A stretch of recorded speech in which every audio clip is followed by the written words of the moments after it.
নমস্কার বন্ধুরা, আমি রঞ্জন। আর স্টাডি ওয়ার্ল্ড চ্যানেলে সবাইকে স্বাগত। তো আজকে আমি টেন্সের পার্ট নম্বর 2 নিয়ে আলোচনা করব। আর পার্ট 1 ভিডিওটির লিঙ্ক আমি এই ভিডিওর ডেসক্রিপশানে দিয়ে দেবো, তোমরা অবশ্যই সেখান থেকে দেখে নেবে। তো টেন্স প্রায় আমাদের অনেকেরই অজানা, তো আমি টেন্সকে খুব সুন্দরভাবে ব্যাখ্যা করে দিয়েছি এবং সহজভাবে। তোমরা অবশ্যই ভিডিওগুলো স্কিপ না করে প্রথম থেকে শেষ পর্যন্ত দেখতে থাকো, অনেকটা হেল্পফুল হবে আশা করি। তো চলো কথা না বাড়িয়ে সরাসরি টপিক এন্টার করি। তো আগের ক্লাসে আমরা প্রেজেন্ট টেন্সের 4টি ভাগের মধ্যে শুধুমাত্র প্রেজেন্ট ইনডিফিনাইট টেন্স নিয়ে আলোচনা করেছিলাম। আজকের ক্লাসে আমরা প্রেজেন্ট টেন্সের বাকি 3টি টেন্স নিয়ে আলোচনা করব, অর্থাৎ present continuous tense, present perfect tense, present perfect continuous tense. তো চলো ক্লাসটিকে শুরু করি। প্রথমে প্রেজেন্ট কন্টিনিউয়াস টেন্স নিয়ে আলোচনা করি। তো বাংলায় একটি বাক্য বলা হলো, আমরা প্রথম অবস্থায় বুঝবো কিভাবে যে বাক্যটি একটি প্রেজেন্ট কন্টিনিউয়াস টেন্সের বাক্য। তার জন্য আমাদের বাক্যটিকে প্রথমে চিনতে হবে। তো চিনব কিভাবে?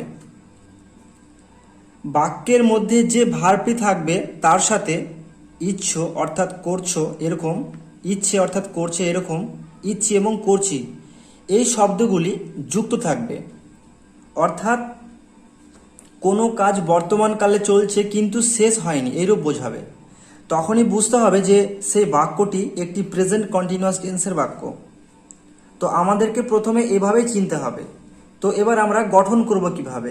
আমরা তো প্রথমে চিনতে পারলাম। তো গঠন করার জন্য প্রথমে আমাদের সাবজেক্ট ফর্মকে লিখতে হবে।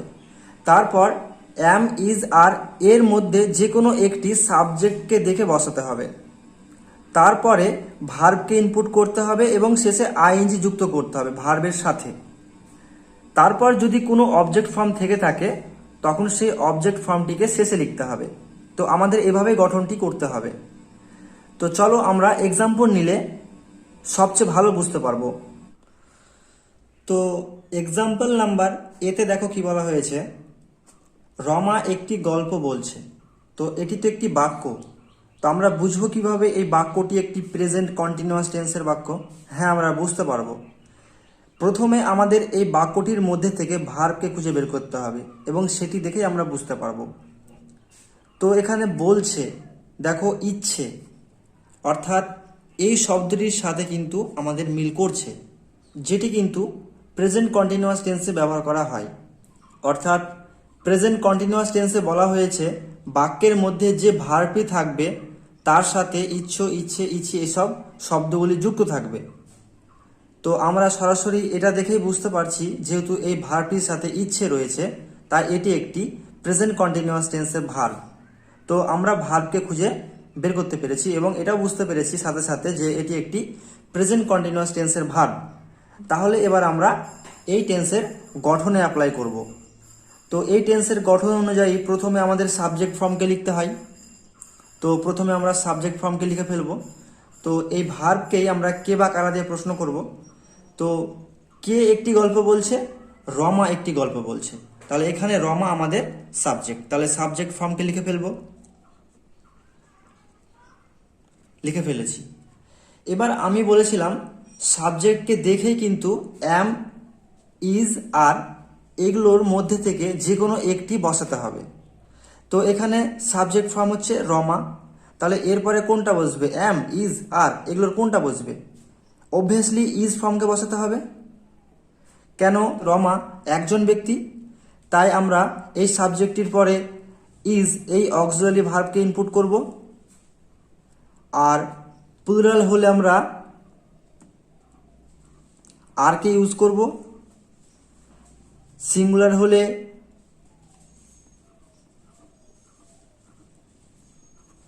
ইজকে ইউজ করব এবং একমাত্র আয়ের পরে আমরা অ্যাম ইউজ করব।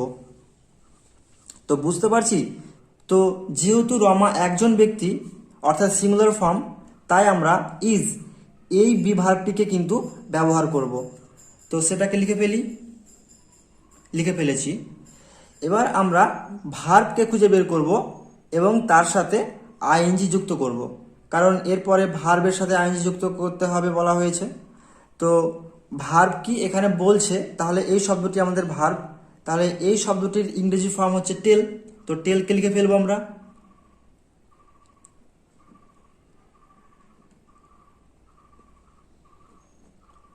তো টেলকে লিখে ফেলেছি এবং আইএনজি যুক্ত করে ফেলেছি। তো দেখো আমরা সাবজেক্ট পেয়ে গেছি, তারপরে অ্যাম ইজ আর এর মধ্যে যে কোনো একটি বসিয়ে ফেলেছি সাবজেক্টকে দেখে। যেহেতু সাবজেক্ট এখানে এক বচন বা সিঙ্গুলার ফর্ম, তাই আমরা ইজ বসিয়েছি। যদি অনেকগুলো হতো তাহলে আমরা আর বসাতাম, এবং পরে ভার্বের সাথে আইএনজি যুক্ত করতে হয় বলা হয়েছে, সেটাও করে ফেলেছি। এবার আমরা অবজেক্ট ফর্মকে লিখব। কি বলছে, কি বা কাকে দিয়ে প্রশ্ন করলে আমরা অবজেক্টকে বের করতে পারি, তাহলে কি বলছে, একটি গল্প, তাহলে এটি আমাদের কিন্তু অবজেক্ট ফর্ম। তাহলে আমরা এটিকে লিখে ফেলবো। তাহলে একটি গল্পকে ইংরেজি ভাষায় বলা হয় এ স্টোরি, তাহলে এ স্টোরি লিখে ফেলবো।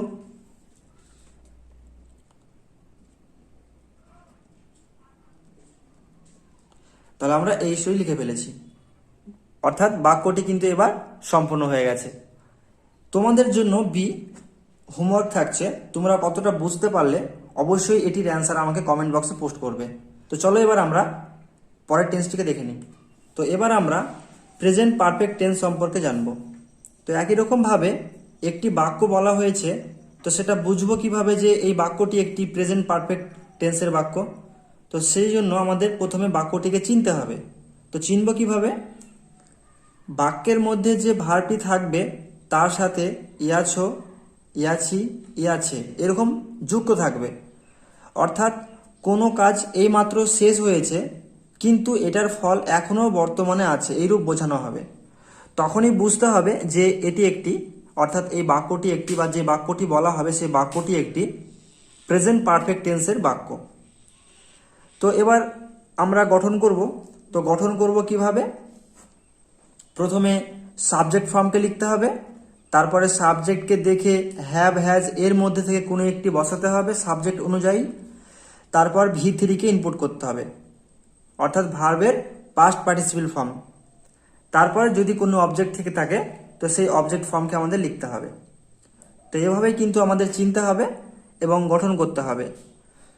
তো চলো এবার আমরা কতগুলো এক্সাম্পলসের সাহায্যে বোঝার চেষ্টা করি।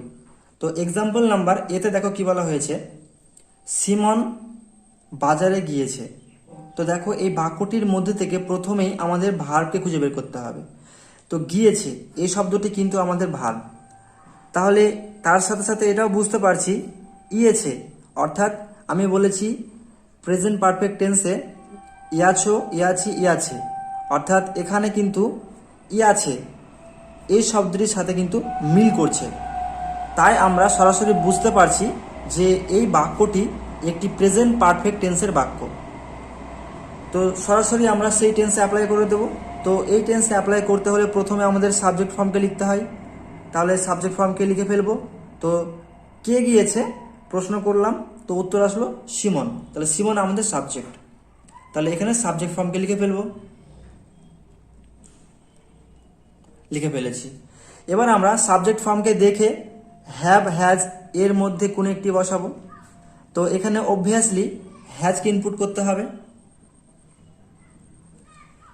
আর হ্যাপে কোথায় ইনপুট করতে হবে সেটা একটু ভালো মতো বুঝে নিই। অর্থাৎ আয়ের পরে কিন্তু হ্যাভ হয়, উইয়ের পরে হ্যাভ হবে, দের পরে হ্যাভ হবে,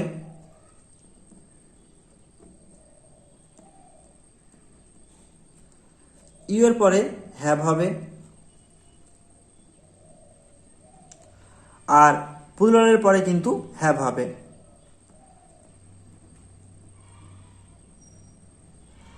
তো এগুলো আমাদের মনে রাখতে হবে। তো হ্যাজ কোথায় হবে, সিঙ্গুলার হলে হ্যাজ হবে, অর্থাৎ সাবজেক্টকে আমরা যেখানে সিঙ্গুলার রূপে দেখব সেখানে আমরা হ্যাজকে ইনপুট করব। তারপরে হিয়ের পরে হ্যাজ হবে,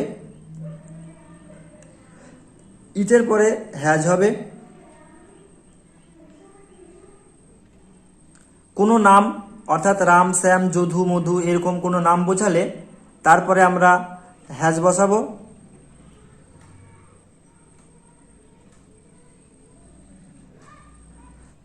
আর সি এর পরে আমরা হ্যাজ বসাবো, অর্থাৎ সি হ্যাজ। তো এগুলো কিন্তু আমাদের মনে রাখতে হবে।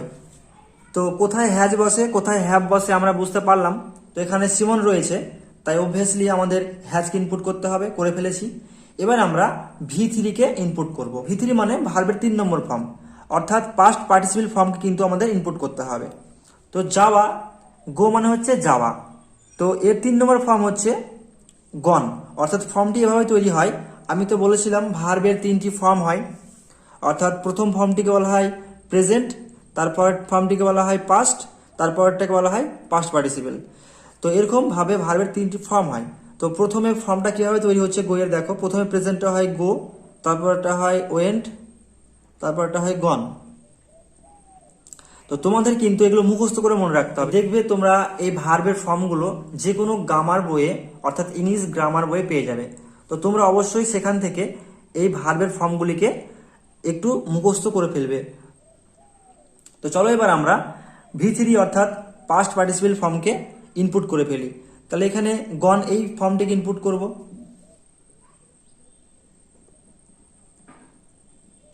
তো আমরা ইনপুট করে ফেলেছি। এবার আমরা অবজেক্ট ফর্মকে লিখব। তো কোথায় গিয়েছে না বাজারে গিয়েছে, তাহলে বাজারে এই শব্দটি আমাদের অবজেক্ট। তাহলে আমরা এখানে অবজেক্ট ফর্মকে লিখে ফেলব।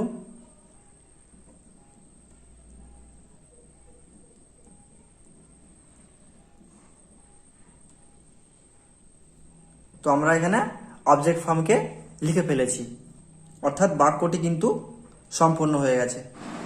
তো অনেকের মনে এখানে প্রশ্ন আসতেই পারে যে এই মার্কেটের আগে টু কেন হলো। দেখো এখানে বাজার নেই, বাজারে আছে, শেষে একটা এ বিভক্তির মতো শব্দ আমরা পাচ্ছি। তো সেই জন্যই আমরা কিন্তু এখানে টু মার্কেট বসিয়েছি। অনেকে ভাবতে পারে যে এটার আগে ইন মার্কেট হতো, কিন্তু না, সেটি ভুল। কারণ আমাদের গোয়ের পর প্রিপোজিশন কিন্তু টু হয়, তাই আমরা এখানে ইনপুট করতে পারবো না। So clear. তো এক্সাম্পল নাম্বার বি তোমরা কতটা শিখলে তার অ্যান্সার লিখে আমাকে কমেন্ট বক্সে পোস্ট করে দিবে। তো চলো এবার আমরা পরের টেন্সটিকে দেখে নিই। Present perfect continuous tense. প্রথমে আমরা চিনব কিভাবে। বাক্যটিতে কোনো কাজ অতীতে শুরু হয়েছে, বর্তমানকালে চলছে এবং এর ফল ভবিষ্যৎকালেও চলতে পারে, এরূপ বোঝানো হবে।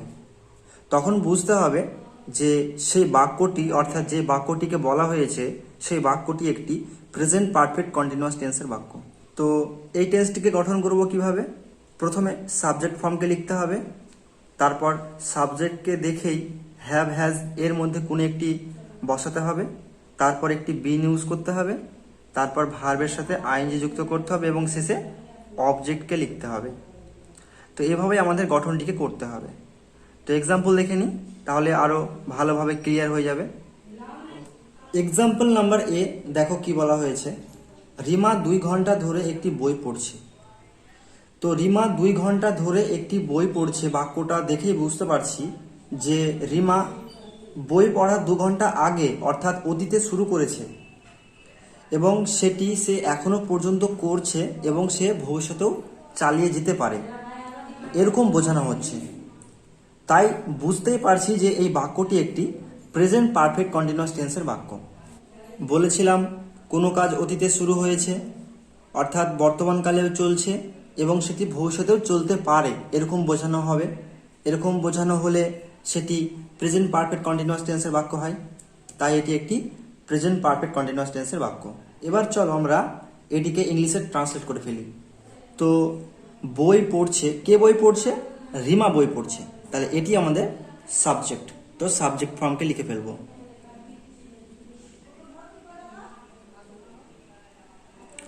তো লিখে ফেলেছি। এবার আমরা হ্যাভ হ্যাজের মধ্যে কোনো একটি বসাবো। তো আমি একটু আগে বললাম যে হ্যাভ কোথায় বসে আর হ্যাজ কোথায় বসে, তো রীতিমতো এখানে হ্যাজকেই বসাতে হবে। তো আমরা এখানে হ্যাজকে বসিয়ে ফেলবো। এবার আমরা একটি বিন ইউজ করব। এটি হ্যাভের ক্ষেত্রেও হতে পারে আবার হ্যাজের ক্ষেত্রেও হতে পারে। তো আমরা বিনটি ইউজ করে ফেলি। এবার আমরা ভার্বের সাথে আইএনজি যুক্ত করব। তো এখানে পড়ছে এই শব্দটি ভার্ব, তাহলে তার ইংরেজি ফর্ম হচ্ছে রিড। তো সেটা আমরা লিখে ফেলবো।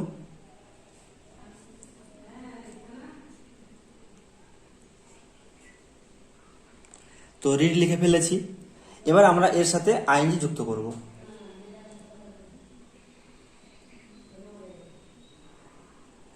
করে ফেলেছি। এবার যদি কোনো অবজেক্ট থেকে থাকে তাহলে অবজেক্টকে বসাতে হবে বলেছিলাম। তাহলে এখানে অবজেক্টকে কি পড়ছে না একটি বই, তাহলে এটি কিন্তু আমাদের অবজেক্ট, তাহলে এটিকে আমরা লিখে ফেলবো। তাহলে একটি বই এ বুক,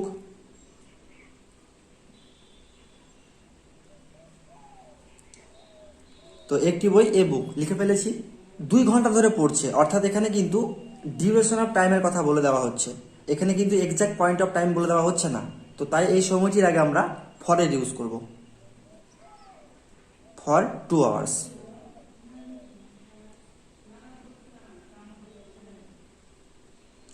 বাক্যটা সম্পূর্ণ হলো। তো এখানে একটা কথা বলে রাখি, আমরা প্রেজেন্ট পারফেক্ট কন্টিনিউয়াস টেন্স করার সময় কোথায় ফরের ব্যবহার করব আর কোন সময়ের আগে আমরা সিন্সের ব্যবহার করব, এখানে কিন্তু সিন্স এবং ফর দুটোকে মাথায় রেখে এই প্রেজেন্ট পারফেক্ট কন্টিনিউয়াস টেন্স সম্পূর্ণ করতে হয় যখন আমাদের সময়ের কথা উল্লেখ করা থাকবে। তো কখন ইউজ করব ফর আর কখন সিন্স ইউজ করব, তো চলো একটু বুঝে নিই। সিন্স অর্থাৎ এই প্রিপোজিশনটি আমরা এক্স্যাক্ট পয়েন্ট অফ টাইমের ক্ষেত্রে কিন্তু ইউজ করব। তো কেমনভাবে আমরা বুঝবো যে এটা এক্স্যাক্ট পয়েন্ট অফ টাইম, তো দেখো এখানে আমি দুটো এক্সাম্পল লিখেছি। সকাল 7টা থেকে বৃষ্টি পড়ছে, তো দেখো সকাল 7টা, অর্থাৎ কিন্তু এখানে এক্স্যাক্ট পয়েন্ট অফ টাইমের কথা কিন্তু বলে দেওয়া হচ্ছে যে সকাল 7টাতেই বৃষ্টি পড়া শুরু হয়েছে, সেটি এখনো পড়ছে এবং ভবিষ্যতেও পড়তে পারে। তো এটা এক্স্যাক্ট পয়েন্ট অফ টাইমের কিন্তু উদাহরণ। তো এরকম এক্স্যাক্ট পয়েন্ট অফ টাইম অর্থাৎ নির্দিষ্ট করে কোনো সময় বলে দিলে সেই সময়ের আগে আমরা সিন্সের ব্যবহার করব, অর্থাৎ সিন্স এই প্রিপোজিশনটির ব্যবহার করব, অর্থাৎ হবে সিন্স 7 আওয়ার্স। তো এইভাবে আমাদের ব্যবহার করতে হবে। আর একটা এক্সাম্পল দেখো, আমি গত সোমবার থেকে এখানে আছি, অর্থাৎ আমি সোমবার থেকেই কিন্তু এখানে আছি।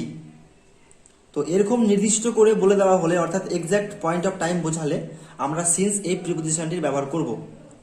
আর ফরের ব্যবহার কোথায় করব, যেখানে আমরা সময়টা এরকমভাবে পাবো ডিউরেশন অফ টাইম, অর্থাৎ সময়টা চলছে এরকম। যেমন এক্সাম্পল দেখে নাও, সকাল থেকে বৃষ্টি পড়ছে। দেখো এখানে কিন্তু আমি বলেছিলাম সকাল 7টা থেকে বৃষ্টি পড়ছে, আর এখানে আমি বলছি সকাল থেকে বৃষ্টি পড়ছে। এখানে কিন্তু একটা ডিউরেশন অফ টাইমের কথা বলে দেওয়া হচ্ছে, এখানে কিন্তু এক্স্যাক্ট পয়েন্ট অফ টাইম অর্থাৎ নির্দিষ্ট করে বলে দেওয়া হচ্ছে না সকাল কটা থেকে বৃষ্টি পড়া শুরু হয়েছে। তাই এই সময়টির আগে আমরা ফরের ব্যবহার করব।